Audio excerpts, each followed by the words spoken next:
Hello दोस्तों आपका हमारे YouTube चैनल में स्वागत है। दोस्तों इस वीडियो में हम बात करने वाले हैं फाइनल आंसर की आने के बाद में लेवल 1 और लेवल 2 की subject wise category wise cut off क्या रह सकती है, उसकी सही और सटीक जानकारी आपको इस वीडियो के अंदर मिलने वाली है।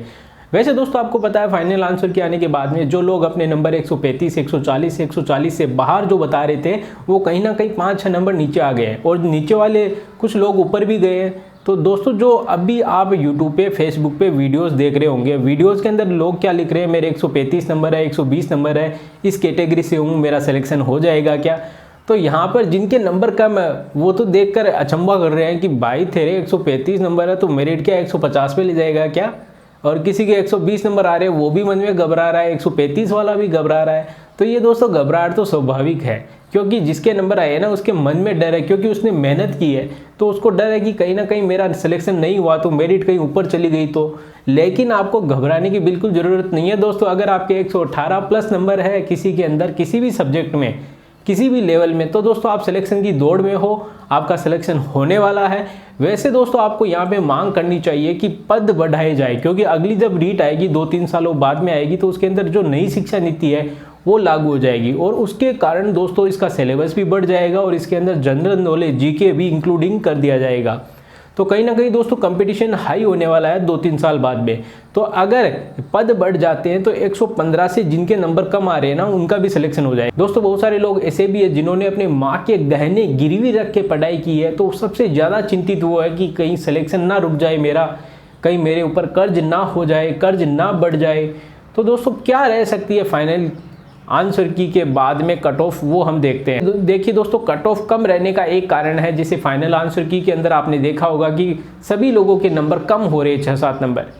और कट ऑफ कम रहने का दूसरा कारण आप देखिए 2017 की तुलना में 2021 के अंदर 6 या 7 नंबर का जरूर अंतर आने वाला है। 6 या 7 नंबर मेरिट ऊपर अवश्य रहेगी। उसका कारण दोस्तों एक आप देख सकते हो कि 2017 के अंदर जो ग्रेजुएशन और रीट के मार्क्स का जो रेशो था दोस्तों आपके 70:30 था, जिसमें 70% आपके रीट के ऐड हो रहे थे और 30% आपके ग्रेजुएशन के ऐड हो रहे थे। तो इसके कारण जो ग्रेजुएशन में जिसके नंबर ज़्यादा थे, जिसके परसेंटेज ज़्यादा थे, उनको बेनिफिट हो रहा था। लेकिन अभी 2021 के अंदर ये रेशियो आपके 90:10 हो गया है। देखिए दोस्तों अगर हम देखें एक एग्जाम्पल से इसको हम समझ लेते हैं कि अगर मान लीजिए दोस्तों किसी बच्चे के रीट में 120 नंबर आए तो परसेंटेज निकाले तो यहाँ पे 74% बनते हैं। किस रेशियो से? यहाँ पे 70:30 के बेस पे। और अगर दोस्तों अभी हम 2021 में 120 नंबर का रेशियो निकाले 90:10 के बेसिस पे तो आपके 78% बनते हैं।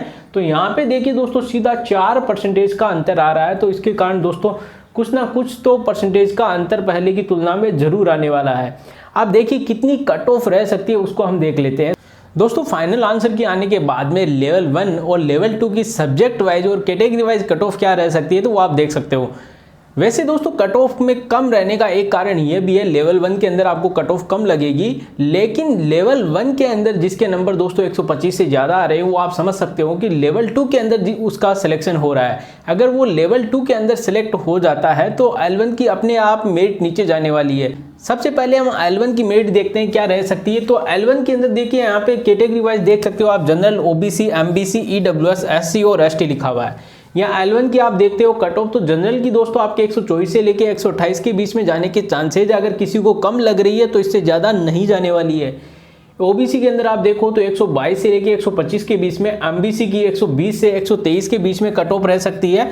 इसी तरह EWS की 118 से 122 के बीच में, SC की आपके 115 से 120 के बीच में, ST की 113 से 118 के बीच में रहने के चांसेज है। इससे कम या इससे कम ही हो सकती है दोस्तों, ज़्यादा नहीं होने वाली है। और अगर हम लेवल 2 की देखें तो सबसे पहले हम देखते हैं SST की। SST की आपके जनरल की मेरिट रह सकती है 121 से लेके 124 के बीच में, OBC की आपके 118 से 122 के बीच में मेरिट रहने की चांसेज है पूरे दोस्तों। MBC की 117 से 121 के बीच में रहने के चांसेज है। इसी तरह EWS की 115 से 120 के बीच में रहने के पूरे चांसेज है। और SC की आपके 113 से लेके 118 तक मेरिट रहने वाली है। ST की आपके 111 से 115 तक मेरिट रहने के पूरे चांसेज है। आप देखते हैं साइंस मैथ्स के अंदर, देखिए साइंस मैथ्स में कंपटीशन होता है तो इसमें थोड़ी कट ऑफ ज़्यादा जाने के चांसेज है। तो यहाँ पे आप देख सकते हो जनरल की 123 से लेके 127 के बीच में जाने वाली है।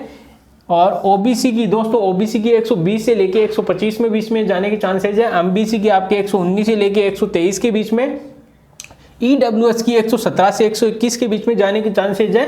इसी तरह SC की आप दे सकते हो 114 से 118, ST की 112 से 115 तक जाने के चांसेज है। इंग्लिश में आप देख सकते हो जनरल की 115 से 120 की, OBC 114 से 118 और इसी तरह MBC की 111 से लेके 114 तक की और EWS की दोस्तों आपके 109 से लेके 113 तक जाने के चांसेज है।